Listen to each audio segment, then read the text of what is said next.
share some thoughts and have a little bit of discussion with you. I hope it's okay that I go back a bit to yesterday's discussion, because I want to talk about the post-2015 period, some of the lessons from the Millennium Development Goal era, and some of the complexities right now of the negotiations and challenges in coming up with some new and useful goals for post-2015. And if it's all right, maybe I'll speak 20, 25 minutes and then open it for discussion, if that makes sense. Okay, good.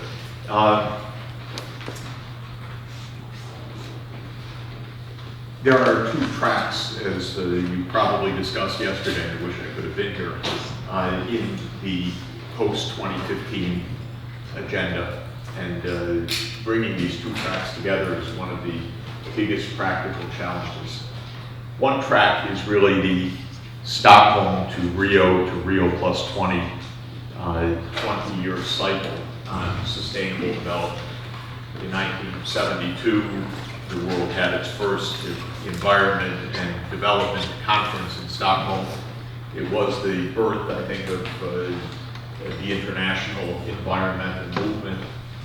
It came in the year that Limits to Growth was published, and with the new attention to what would come to be known as the planetary boundaries, the challenges of fitting a growing world population and economy into the constraints of geophysical and ecosystem reality.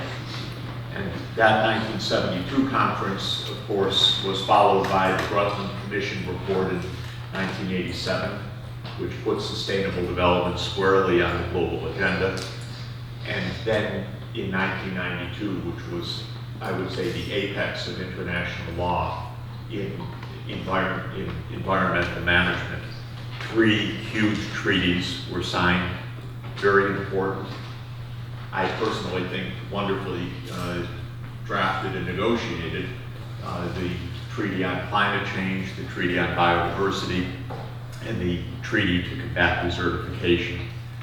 And none other than a U.S. Republican president at the time, George H.W. Bush Sr., went to Rio and presided over the U.S. Delegation, signed all 3 treaties to show what a different era we were in at the time. The U.S. ended up ratifying 2 of the treaties, the Framework Convention on Climate Change and the Convention to Combat Desertification. And Newt Gingrich convinced the U.S. Congress, the U.S. Senate, that it was a natural right of private property to destroy species, so that we shouldn't sign on to the Convention on Biological Diversity. Now, 20 years later, the world came back to Rio in June last year for the Rio Plus 20 summit. A very different occurrence. First, I think, as a sign of the times, a U.S. president, ostensibly environmentally conscious, dared not even show up, much less sign anything. And the strict instructions of U.S. negotiators in the lead-up was, God forbid there should be anything to sign. The U.S. was absolutely steadfast that there could not be a treaty of any sort, probably under the realistic view that nothing could ever happen to such a treaty, except that it would become political fodder. Second, it was a very sobering conference, because I think the almost consensus correct view of that conference was that the 3 treaties had essentially no practical effect over the preceding 20 years, and that on any meaningful trajectory, if you step back from the politics, from the annual conference of the parties, from all of the negotiations, and just look at the relevant data on carbon emissions or on species extinction, habitat loss, species under threat, you would not be able to tell that there was any change in behavior or any practical result of these efforts.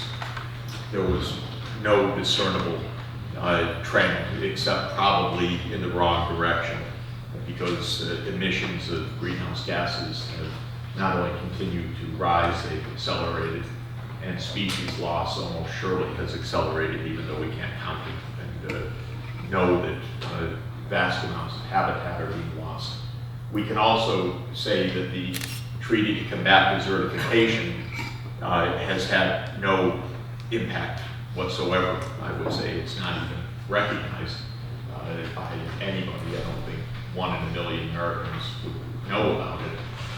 But a lot of our conflict zones in the world are actually dry and desertified regions, and I think not coincidentally. These are the most difficult places on the planet: Somalia or Mali or Yemen or Afghanistan. They are areas that were supposed to be addressed by these treaties, and the treaty did not accomplish anything, and the evidence is that human-induced climate change is having a major impact on many of the dryland regions in the form of even less precipitation and more instability in the precipitation, more extreme droughts, higher temperature, higher evapotranspiration, and more stress as a result of all of this. So that's very sobering, because you work very hard to get a treaty, and if 20 years later the treaty hasn't meant much, if anything, it is a really major question for us.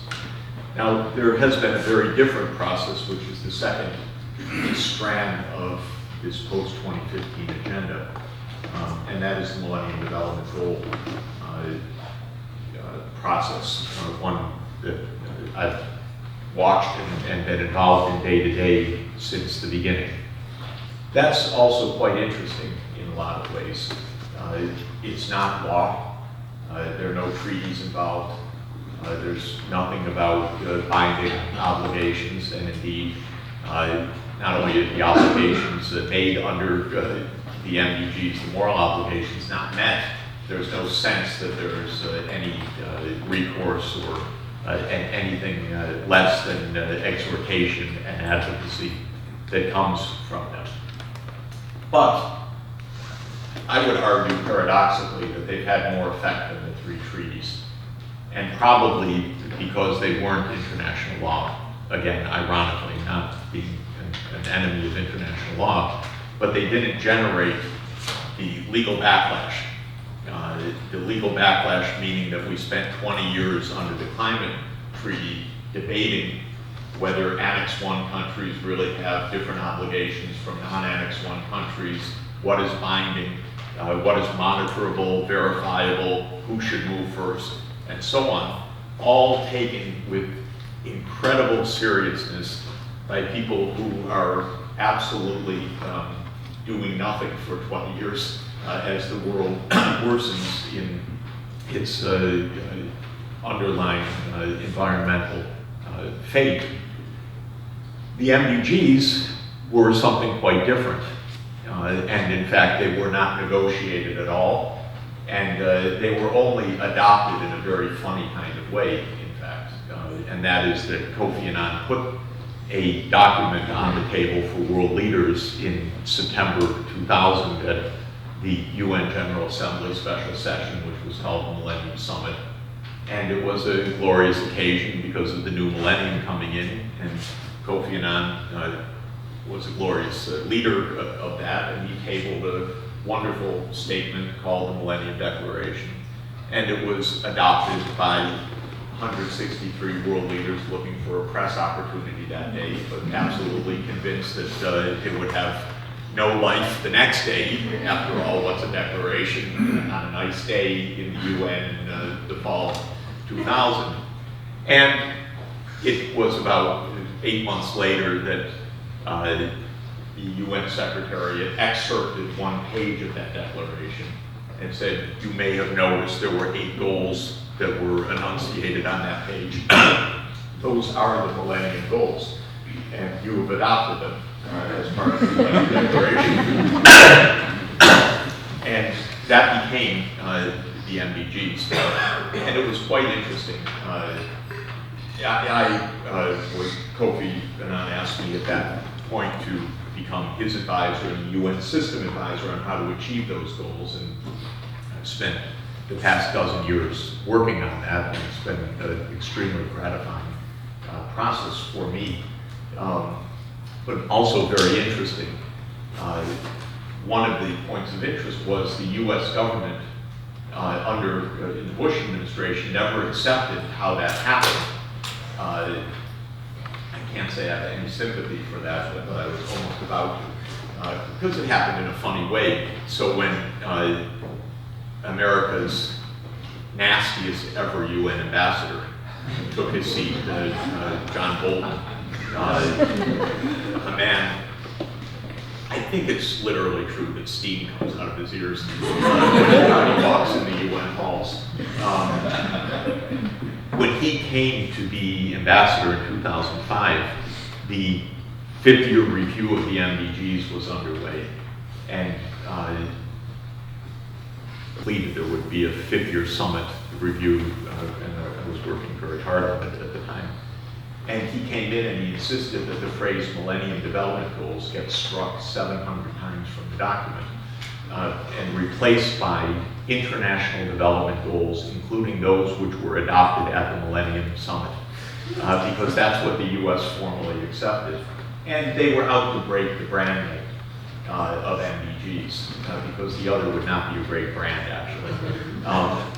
What was interesting, almost spontaneously, the other 191 governments at the time, I suppose it was, reared up and basically marched to Kofi Annan's office and said, if the phrase Millennium Development Goal is not in the final declaration, there will be no summit.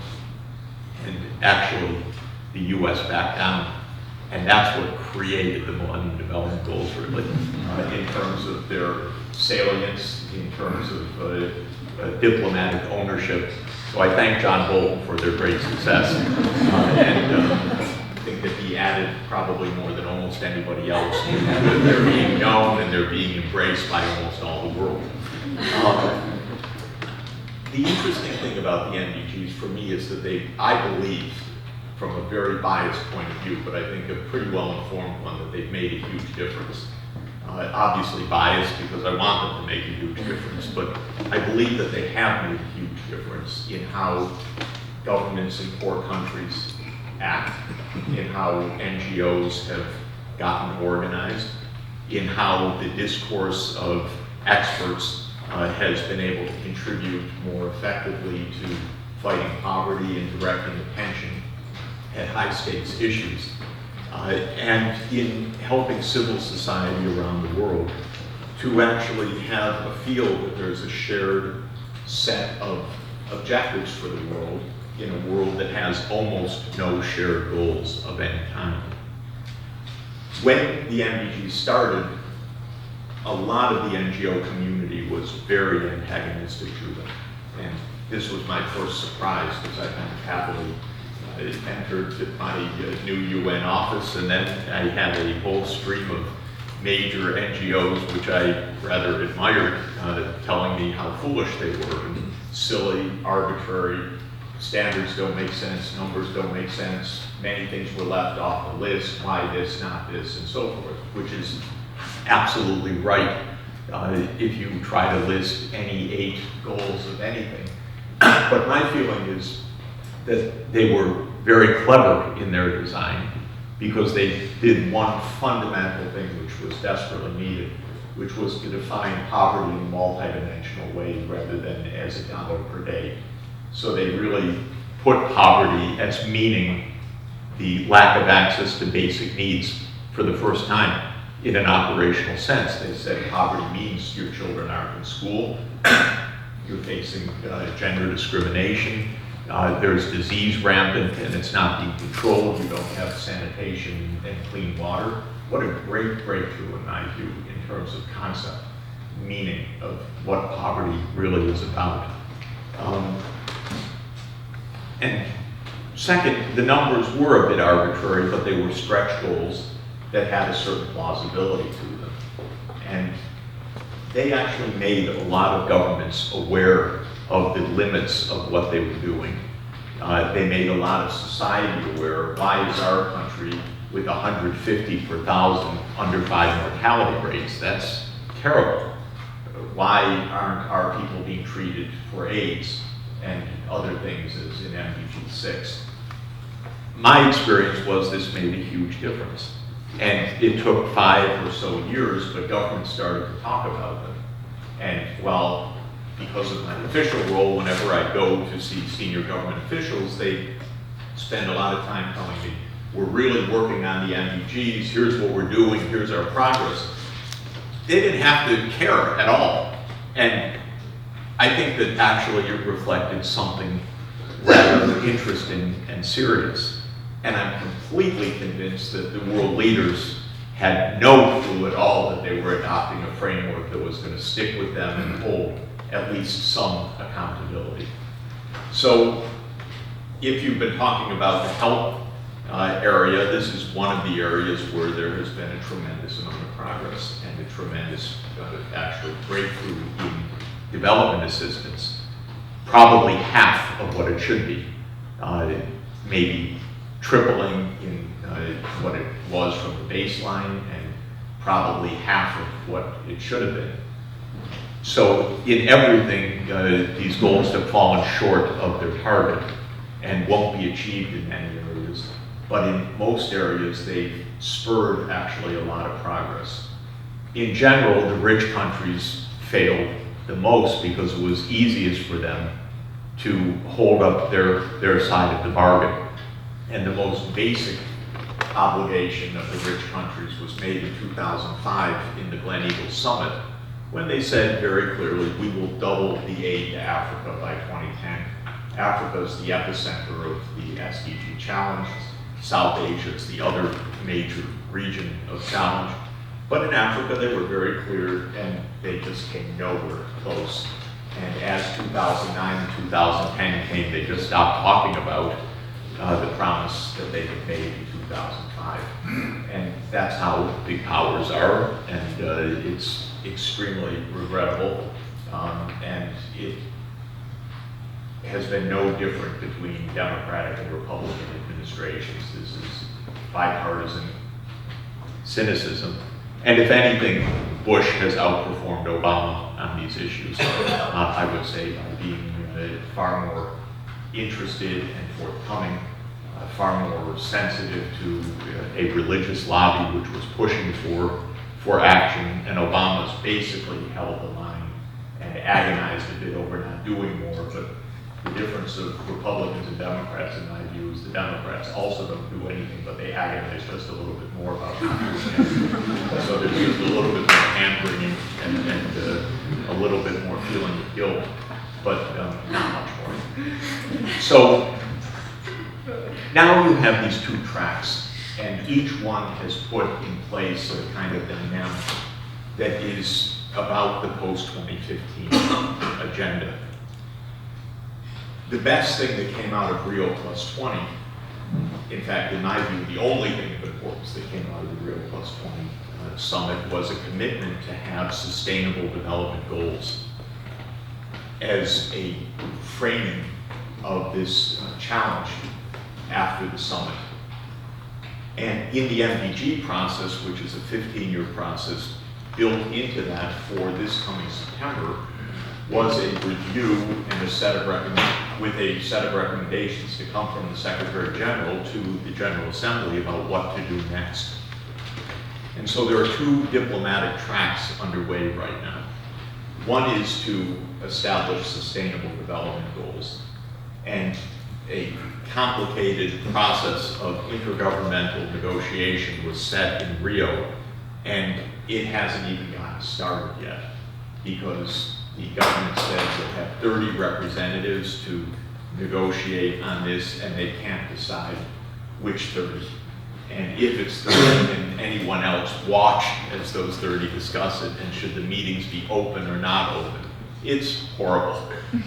Fortunately, there's no real urgency. This could go on for decades, I suppose, and it's sad to say, in truth. The right thing was to set some goals, but the process of actually reaching an understanding of what those goals should be has been extraordinarily slow. There are a couple of aspects to that. One is a direct question of when goals are set, how should they be measured and monitored? Very serious and very interesting question, and one of the worst failures of the MDGs, or shortcomings, I would say. If you look at a standard MDG table, how's a country doing? Today, you'll find data for 2008 or 2009. That will be the latest household survey being processed. It's miserable in this world of so much rich information. So from a technical point of view, not whether the politics allows it or not, but from a technical point of view, we can now measure things vastly better than ever before. Vital events should be measured in real time. We should know month by month countries' in mortality rates and other key indicators. We really should. It's not simple, but it's actually with some organization. We could, and not just to know it, to monitor it, but to know it to help manage improvements. So that's one aspect of this that I would mention. The second, and what is the international responsibility? So there'll definitely be something in this whole process about metrics, measuring post-GDP concepts of measurement, and I think there's a big move to include subjective well-being, to include environmental indicators. This will be a positive part of the process for sure. There's a second part, which is just a more general phenomenon, of course, and that is the spread of information on its own. This is the biggest change in development by far, in my view. The single biggest motivator of economic convergence has probably been the cell phone in the last 20 years. I think it's a near miracle product. And you can judge that by the fact that we grasp them, hold them, and if you walk down the street, everyone's got them in their hand. We love them, you know. And what's amazing to me is that there are now nearly 1 billion mobile subscribers in sub-Saharan Africa. You can imagine. And aid didn't do any of it. It was all totally market-driven. And one of the wonderful things that it has engendered is not only text messages and information, and if you watch, as I do often, in an airport lounge, say the morning show in Nairobi, it's, you know, on Facebook, Twitter, texting, messages. Of course, this has come everywhere at an unbelievable rate, and I'm told by Ericsson that by 2018, 3G or plus will cover more than 80% of the world's population. So this is a phenomenal opportunity for human betterment, in my opinion. I think it's the most important economic development of our time. And if properly used, will change healthcare, education services, saving lives, doing many, many other things. So I think it's extremely important.